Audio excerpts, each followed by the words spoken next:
आज सबसे पहले मैं आपको गोवा के एक छोटे से गांव से आई एक कहानी सुनाना चाहता हूं और ये कहानी आप ध्यान से सुनिएगा। यहाँ 10वीं क्लास में पढ़ने वाले एक 16 साल के लड़के के मोबाइल फोन की स्क्रीन टूट गई। वो लड़का इसी मोबाइल फोन पर अपनी ऑनलाइन क्लासेस लिया करता था। एक दिन उसने अपने पिता से कहा कि वो उसके मोबाइल फोन की स्क्रीन रिपेयर करा दें, जिस पर 2000 रुपए का खर्च आना था। लेकिन लॉकडाउन की वजह से उस लड़के के पिता के पास कई महीनों से रोजगार नहीं था और वो इतना पैसा खर्च करने की स्थिति में थे नहीं। इस पर पिता और पुत्र के बीच थोड़ी बहस शुरू हुई और पिता ने अपने पुत्र का उसकी कमीज का कॉलर पकड़ लिया। बेटे ने कहा कि मेरा कॉलर छोड़ दीजिए क्योंकि मेरे पास सिर्फ एक यही अच्छी शर्ट बची है, यानी एक ही कमीज बची है। और उसने अपनी शर्ट उतार कर कहा कि आप चाहें तो अब मुझे पीट सकते हैं। पिता के हाथ कांप गए और पिता ने कहा, ऐसा सोचा कि मैं पैसों का इंतजाम करके अपने बेटे से पिता ने कहा कि मैं तुम्हारा मोबाइल फोन किसी ना किसी तरीके से ठीक करा दूंगा, क्योंकि अभी मेरे पास सिर्फ 500 रुपए ही हैं और इस 500 रुपए से मुझे घर के लिए खाना खरीदना है, चावल खरीदने हैं। लेकिन इस एक घटना ने पिता और पुत्र समेत पूरे परिवार को तोड़ दिया। बेटा निराश हो गया और इसी महीने की 15 तारीख को इस छोटे से लड़के ने आत्महत्या कर ली। ये कहानी हमने आपको इसलिए सुनाई ताकि आप ये समझ सकें कि जब किसी परिवार के एक सदस्य का रोजगार छिन जाता है तो वो परिवार कैसे टूट जाता है और परिवार कैसे बिखर जाता है। और हमारे देश में ऐसे करोड़ों परिवार होंगे। सबसे बड़ी बात यह है कि टीवी पर, मीडिया में इसके बारे में कोई बात क्यों नहीं कर रहा। बेरोजगारी एक ऐसा मुद्दा है जो देश के 25 करोड़ परिवारों को सीधे तौर पर प्रभावित करता है, लेकिन मीडिया को इस बात से शायद कोई फर्क नहीं पड़ता। आपको ऐसी खबरें तो दिखाई जाती हैं जो आपका समय बर्बाद करती हैं, आपका मनोरंजन करती हैं, आपको रियलिटी एंटरटेनमेंट दिखाती हैं। लेकिन हम इस सोच को बदलना चाहते हैं और इस बदलाव की शुरुआत हम अपने आप से करना चाहते हैं। और आप जानते हैं सारे न्यूज चैनल्स टीआरपी के पीछे ही तो भागते हैं और टीआरपी लेने के लिए ही तो आपको इस तरह के कार्यक्रम दिखाते हैं, इस तरह के डिबेट दिखाते हैं जिनको सुनकर आपके कान के पर्दे फट जाएं। रोजगार का मुद्दा, नौकरी का मुद्दा, ज्यादातर लोग रोजगार से संबंधित खबरें देखना चाहते हैं और ये जानना चाहते हैं कि उन्हें नौकरी कैसे मिल सकती है और कहां मिल सकती है, क्योंकि ये कोरोना संकट के बाद अब अगला बड़ा संकट यही है। हमने इस पर बहुत विचार किया और सोचा कि हम इस बारे में आपकी क्या मदद कर सकते हैं, सूचना देने में क्या मदद कर सकते हैं, क्योंकि मीडिया का जो पहला काम होता है वो होता है आप तक सही सूचना पहुंचाना और देश के युवाओं को यह बताएगा कि नौकरियों के क्षेत्र में उनके लिए कहां और कितने अवसर इस समय उपलब्ध हैं। रोजगार की कमी ने इस देश के लाखों परिवारों को कैसे तोड़कर रख दिया है, उससे जुड़े आंकड़े देखकर आप इस देश के लोगों की सोच आज बदल जाएगी। क्या आप जानते हैं, भारत में हर दिन 10 लोग सिर्फ इसलिए आत्महत्या कर लेते हैं क्योंकि उनके पास नौकरी नहीं है। रोजगार के अभाव में आत्महत्या करने वालों में औसतन 9 पुरुष और 1 महिला होती है।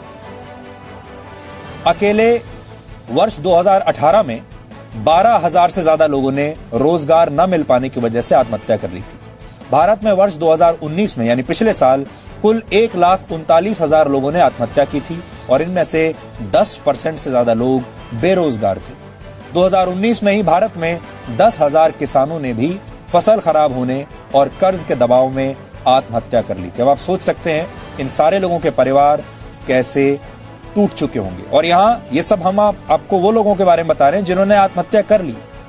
ऐसे करोड़ों लोग हैं जिन्होंने आत्महत्या नहीं की है, जो मरे नहीं हैं लेकिन जीते जी एक मृत व्यक्ति की जिंदगी ही बिता रहे हैं। इसके लिए आत्महत्या करने की जरूरत नहीं है, लेकिन जीवन उनका ऐसा हो चुका है कि अब जीने से भी कोई फायदा नहीं। अगर आप इस आंकड़े को पिछले 10 वर्षों के नजरिए से देखेंगे तो पता चलेगा कि 10 साल में करीब 2 लाख से ज्यादा युवा और किसान कमाई का जरिया न होने की वजह से आत्महत्या कर चुके हैं। अब आप सोचिए, पूरा देश ये तो जानना चाहता है कि सुशांत सिंह राजपूत की मौत कैसे हुई। हमें इसमें कोई आपत्ति नहीं है, जानना चाहिए। लेकिन क्या आप में से कोई उन लाखों लोगों के बारे में भी जानना चाहता है जिन्होंने बेरोजगारी की वजह से अपनी जान दे दी? आपके भी जान पहचान वालों के बहुत सारे परिवारों में ऐसे लोग होंगे जिनकी नौकरियां या तो चली गई हैं या उन्हें मिली ही नहीं है और इस समय वो बहुत बुरी स्थिति में है। सुशांत की मौत की जांच सीबीआई से कराए जाने की मांग बिल्कुल सही है। मांग तो उठती है कि सुशांत की मौत की जांच सीबीआई करे, लेकिन कितने लोग हैं जो बेरोजगारी की वजह से होने वाली मौतों की भी कोई जांच कराना चाहेंगे? कितने लोग हैं जो बेरोजगारों की आत्महत्या के मुद्दे को सोशल मीडिया पर हर रोज ट्रेंड कराना चाहते हैं? एक मिडिल क्लास वालों के लिए जो सबसे बड़ी प्रॉब्लम है वो है पैसा। अगर उनकी ये प्रॉब्लम सॉल्व हो जाए तो इससे बड़ी चीज उनके लाइफ में कुछ है ही नहीं, और पैसों की वजह से ही न जाने कितने संबंध टूटते हैं। अभी तक रोजगार की समस्याएं खत्म नहीं हुई हैं। हालांकि रोजगार के मुद्दे पर इलेक्शन हो जाते हैं, रिजल्ट भी आ जाते हैं, नेता भी चुने जाते हैं, लेकिन ये समस्याएं वहीं की वहीं रहती हैं। कहा जाता है कि 2 रोटी कम खाइए लेकिन अपने बच्चों को जरूर पढ़ाइए। लेकिन जो दिन भर मेहनत मजदूरी करने के बाद मात्र 300 से 400 रुपए कमाते हैं, उनके लिए ये एक बहुत बड़ा चैलेंज बन जाता है, और शायद मुश्किल भी। किसी तरह से बच्चे 10वीं 12वीं तक पहुंच भी जाते हैं तो उतने से देश के सबसे बड़ी बेरोजगारी समस्या में उस लेवल के अनुसार जॉब मिलना मुश्किल हो जाता है, और ये सालों से होता चला आ रहा है। और तो अब यहाँ तक भी मिडिल क्लास वाले कहते हैं कि ज्यादा पढ़ लिख कर कोई फायदा नहीं है, जब तुम्हें बेरोजगारी के नाम पर ठोकरे खाने ही पड़ेंगे।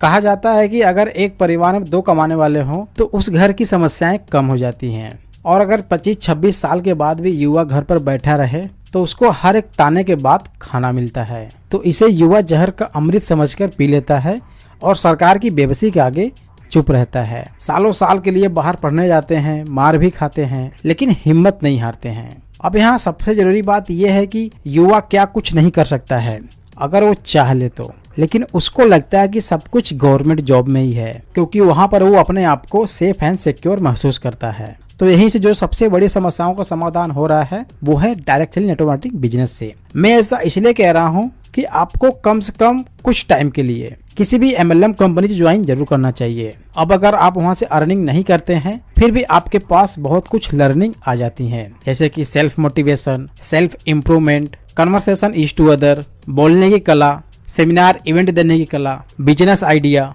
लोगों को कन्विंस करने की power, how to deal with rejection, और आप खुद में एक लाइफ कोच बन जाते हैं। और ध्यान रहे कि जब आपके पास इतना सब कुछ आ जाएगा तो आप 400-500 के लिए मोहताज नहीं रहेंगे। आप कहीं ना कहीं कुछ ना कुछ करके महीने का 15 से 20 हजार कमा सकते हैं। सो गाइस, आई होप कि आपको ये वीडियो बहुत अच्छा लगा होगा। वीडियो अच्छा लगने पर लाइक करें, अपने दोस्तों के साथ, अपने टीम के साथ, परिवार के साथ शेयर जरूर करें। अगर हमारे चैनल पर आप पहली बार आए, चैनल को सब्सक्राइब करके बेल आइकन प्रेस जरूर करें, क्योंकि हम आपके लिए ऐसे ही नॉलेजेबल वीडियो लाते रहते हैं। तो फिर मिलते हैं ऐसे ही इंटरेस्टिंग और नॉलेजेबल वीडियो के साथ। तब तक के लिए thanks for watching, wish you all the best.